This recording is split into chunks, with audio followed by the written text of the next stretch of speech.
ನನ್ನ ಹೆಸರು ಸುಂದರೇಶ್ ಗೌಡ ಅಂತ. ನಮ್ಮ ಊರು ಶನಿವಾರ ಸಂತೆ ಹತ್ರ ಭಾಗ್ಯೇರಿ ಅಂತ.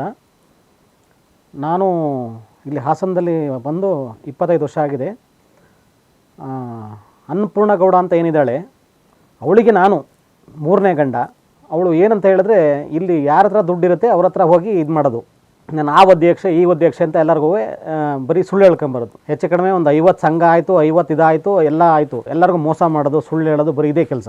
ಈಗ ಪ್ರೀತಮ್ ಗೌಡ್ರು ಇದ್ದಾರೆ ಅಂತ ಹೇಳ್ಕೊಂಡು ನಾನು ಪ್ರೀತಮ್ ಗೌಡ್ರು ನಮ್ಮ ಬಾಸು. ಒಂದು ಟೈಮಲ್ಲಿ ಪ್ರೀತಮ್ ಗೌಡ್ರ ಮನೆಗೆ ಕಲ್ಲು ಹೊಡೆದಿದ್ಲು. ಈಗ ಪ್ರೀತಮ್ ಗೌಡ್ರೆ ಬಾಸ್ ಅವರಿಗೆ. ಹಾಗಾಗಿ ಮೆರೀತಿದ್ದಾಳೆ ಹಾಸನದಲ್ಲಿ. ನಾನೇ ದೊಡ್ಡ ಲಾಡು ಅಂತ ಹೇಳೋದು. ಹಾಸನದಲ್ಲಿ ನಾನೇ, ನನ್ನ ಬಿಟ್ಟರೆ ಬೇರೆ ಯಾರೂ ಇಲ್ಲ, ನಾನೇ ಲೇಡಿ ಏನು ಸಿಂಗಮ್ ಲೇಡಿ ಅಂತ. ನಾನು ಮದುವೆಯಾಗಿ 15 ವರ್ಷ ನನ್ನ ಜೊತೆ ಸಂಸಾರ ಮಾಡಿ, ಅದು 2 ಜನ ಗಂಡರು ಇದ್ದರು. ಒಬ್ಬ ಸತ್ತೋಗಿದ್ರು, ಒಬ್ರು ಇದ್ದ. ಆದರೂ ನಾನು ಮದುವೆಯಾಗಿದ್ದೀನಿ. ಮದುವೆಯಾಗಿ ಅವರು 3 ಜನ ಹೆಣ್ಣು ಮಕ್ಕಳನ್ನ 15 ವರ್ಷ ಸಾಕಿದ್ದೀನಿ. ನಾನು ಕೂಲಿ ಮಾಡಿ ಸಾಕಿ ನಾನು ಈಗ ಇನ್ನೊಬ್ಬನ ಮದುವೆ ಆಗಿದ್ದಾಳೆ. ಏನು ದುಡ್ಡಿದೆ, ಒಳ್ಳೆ ದುಡ್ಡಿದೆ, ಆಸ್ತಿ ಇದೆ ಅಂತ ಹೇಳಿ ಇವಳೇ ಥರ್ಡ್ ಕ್ಲಾಸು. ನಾನು 15 ವರ್ಷ ಸಾಕಿ ನನಗೆ ಕೈ ಕೊಟ್ಟು ಇನ್ನೊಬ್ಬನ ಮದುವೆ ಆಗಿದ್ದಾಳೆ ಅಂತ ಹೇಳಿದ್ರೆ, ಇರೋದು 3 ಜನ ಹೆಣ್ಮಕ್ಳು. ಅದನ್ನು ನನಗೆ ಹುಟ್ಟಿರೋ ಮಗನ್ನೇ ದತ್ತು ತಗೊಂಡಿದ್ದೀನಿ ಅಂತ ಎಲ್ಲರೂ ಹೇಳ್ಕೊಬೋದಾಳೆ. ದತ್ತು ತಗೊಂಡಿ ಅಂತ ಯಾರಾದ್ರು ಹೇಳ್ತಾರೆ? ಯಾರು ಭಿಕ್ಷುಕ ಆಗಲೇ ಇಲ್ಲ, ಯಾರೇ ಆಗಿರಲಿ ಅವರು ಸ್ವಂತ ಹೆತ್ತ ಮಗನ್ನ ದತ್ತು ತಗೊಂಡಿದ್ದೀನಿ ಅಂತ ಹೇಳ್ತಾಳೆ ಅವಳು. ಬೆಳಗ್ಗೆ ಒಂದು ವಾಯ್ಸ್ ಮೆಸೇಜ್ ಕೇಳಿದೆ, ಅದನ್ನು ಏನು ಲಂಗ ಬಿಚ್ಚಿ ಹೊಡಿತೀನಿ ಅಂತ ಹೇಳ್ತಾಳೆ. ಒಬ್ಬಳು ಗರ್ತಿನ ಇವಳು. ಇನ್ನು ಎಷ್ಟು ಜನ ಗಂಡದಿರ ಆಗ್ಬೇಕು ಇವಳಿಗೆ? ಎಷ್ಟು ಜನ ಗಂಡದಿರಬೇಕು? ಎಷ್ಟು ಜನ? ಈಗ 4 ಜನ ಆಗಿದೆ. ಈಗ ನಾನು 3ನೇನು, ಈಗ ಒಬ್ಬನಾಗಿದ್ದಾಳೆ, ಇನ್ನೊಬ್ಬನಾಗಿದ್ದಾಳೆ, 4ನೇನು ಅವನು. ಇನ್ನೂ ಎಷ್ಟು ಜನ ಗಂಡದಿರ್ಬೇಕು ಅವಳಿಗೆ? ಇಂಥದ್ದು ರಾಜ್ಯೋತ್ಸವ ಪ್ರಶಸ್ತಿ ಬೇರೆ ಕೊಟ್ಟಿದ್ದಾರೆ ನಮ್ಮ ಮಾನ್ಯ ಜಿಲ್ಲಾಧಿಕಾರಿಗಳು. ಗೊತ್ತಿಲ್ಲದೇ ಈ ಥರ ಅಂತ ಗೊತ್ತಿಲ್ಲದೇ ಪಾಪ ಅವ್ರಿಗೂ ಐಡಿಯಾ ಇರಲ್ಲ. ದಯವಿಟ್ಟು ಅದನ್ನು ವಾಪಸ್ ತೊಗೋಬೇಕು ಮೇಡಮ್. ಮಾನ್ಯ ಜಿಲ್ಲಾಧಿಕಾರಿಗಳು ಪ್ರಶಸ್ತಿನ ವಾಪಸ್ ತೊಗೋಬೇಕು. ಲಂಗ ಬಿಚ್ಚಿ ಹೊಡಿತೀನಿ ಎನ್ ಆರ್ ಸರ್ಕಲಲ್ಲಿ, ಅದೇ ಲೇಡಿಗೆ ಎನ್ ಆರ್ ಸರ್ಕಲಲ್ಲಿ ಲಂಗ ಬಿಚ್ಚಿ ಹೊಡಿತೀನಿ ಅಂತ ಹೇಳ್ತಾಳೆ. ಎಂಥವ್ರಿಗೆಲ್ಲ ಈ ಪ್ರಶಸ್ತಿ ಕೊಟ್ಟರೆ ಯಾವ ಲೆಕ್ಕಾಚಾರ ಮೇಡಮ್ ಅದು? ಕುತಂತ್ರ ರಾಜಕಾರಣ ಮಾಡೋರಿಗೆ ಸಪೋರ್ಟ್ ಮಾಡೋದು. ಯಾರೋ ಪ್ರೀತಮ್ ಗೌಡ್ರು ಹೇಳ್ಕೊಡ್ತಾರೆ, ಇವ್ರು ಮಾಡ್ತಾಳೆ ಅಷ್ಟೇ, ಬೇರೆ ಇನ್ನೇನಿಲ್ಲ. ಏನಾರು 1,000 2,000 ಕೊಟ್ಟರೆ ಹೋಗಿ ಪ್ರೆಸ್ ಮೀಟ್ ಮಾಡೋದು. ಇವಳು ಅದೇ ಅಲ್ಲ, ಹಾಗಾಗಿ ಇವಳು ಅದೇ ಥರ ಮಾಡ್ತಾಳೆ. ಈಗ ರಿಂಗ್ ರೋಡಲ್ಲಿ ಮನೆ ಮಾಡಿಕೊಟ್ಟಿದ್ದಾರೆ. ಯಾರು ಮನೆ ಮಾಡಿಕೊಟ್ಟಿರೋದು? ದುಡ್ಡೆಲ್ಲಿಂದ ಬಂತು? ರಿಂಗ್ ರೋಡಲ್ಲಿ ಮನೆ ಮಾಡಿಕೊಟ್ಟಿದ್ದಾರೆ. ಯಾರು ಮನೆ ಮಾಡಿಕೊಟ್ಟಿದ್ದಾರೆ ಅನ್ನೋ ಗೊತ್ತು. ನಾನು ಇವಾಗ ಈ ಪರಿಸ್ಥಿತಿಗೆ ಬರೋಕ್ಕೆ ಕಾರಣನೇ ಈ ಅನ್ನಪೂರ್ಣ ಗೌಡ.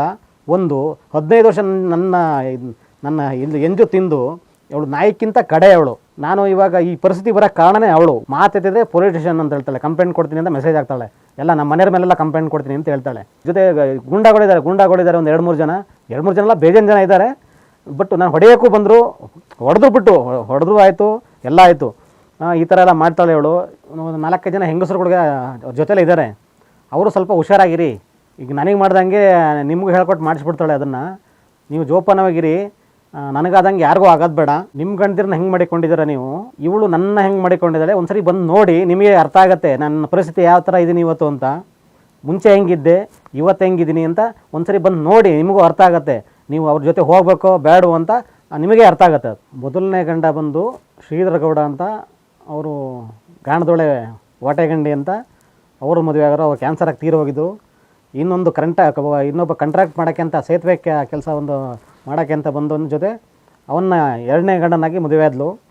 ಅವನು ಕಾಂಟ್ರಾಕ್ಟ್ ಮುಗಿಸ್ಕೊಂಡು ಊರು ಬಿಟ್ಟ ಮೇಲೆ ಸ್ವಲ್ಪ ದಿವಸ ಸುಮ್ಮನೆ ಇದ್ಲು. ಆಮೇಲೆ ನನ್ನನ್ನು ಮದುವೆ ಆದ್ಲು. ನಾನು 3ನೇ ಗಂಡನಾಗಿ. ಮೊದಲನೇ ಗಂಡಿಗೆ 3 ಜನ ಹೆಣ್ಮಕ್ಳು. ಅವರನ್ನು 15 ವರ್ಷ ಸಾಕಿದ್ದೀನಿ ನಾನು. ನಾವು ಚೆನ್ನಾಗಿ ನೋಡ್ಕೊಳ್ತಿರಲ್ವಂತೆ, ಯಾಕೆಂದರೆ ನಾವು ಕೂಲಿ ಮಾಡ್ತಿದ್ದಲ್ಲ. ಈಗೆಲ್ಲ ಶ್ರೀಮಂತರಲ್ಲ, ಎಲ್ಲ ಸ್ಟ್ಯಾಂಡರ್ಡು. ಈಗ ಅವಳು ಡ್ರೆಸ್ಗಳು ನೋಡಬೇಕು, ಅವಳ ಲಿಫ್ಟಿಕ್ ನೋಡಬೇಕು.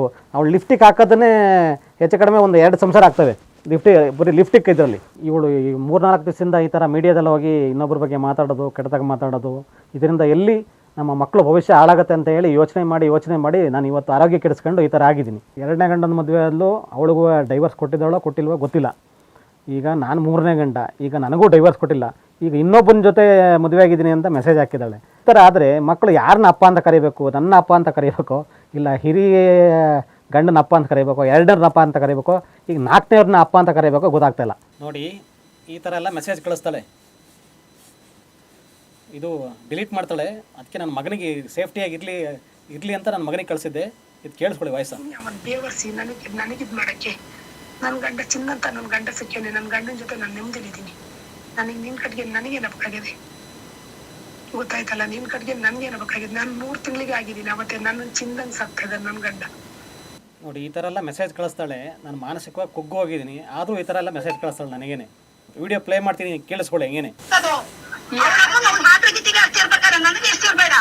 ಯಾರಿಗೆ ತಲೆ ಸರಿ ಇಲ್ವಾ ಅವಳಿಗೆ ಮಾತಾಡಕ್ಕೆ?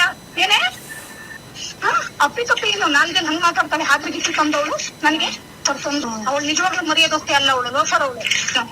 ಹಾದ್ರಿಗಿಚ್ಚಿ ತಂದು ಏನಿಲ್ಲ ಗೊತ್ತಲ್ಲ, ಮೊನ್ನೆ ಮದುಗ್ ಮಾಡಿರೋದು ಅದ್ರ ಅಪ್ಪನ್ ಮಾಡ್ತೀನಿ ಕೇಸಲ್ಲ ಕಟ್ಟೆ ಬಿಚ್ಚಿದೆ ನಾನು ಅಂತ ಇನ್ನು ನಾನು ಗೊತ್ತಾಯ್ತಾ. ನನ್ನನ್ನು ಅವಳ ಲೆವೆಲ್ಗೆ ಯಾಕೆ ಟ್ಯಾಲಿ ಮಾಡ್ತಾಳೆ ಲೋಫರ್ ಮುಚ್ಕೊಂಡು. ನೋಡಿ ಇವರಿಗೆ ಇಂಥವ್ರಿಗೆ ರಾಜ್ಯೋತ್ಸವ ಪ್ರಶಸ್ತಿ ಕೊಟ್ಟಿದ್ದಾರೆ.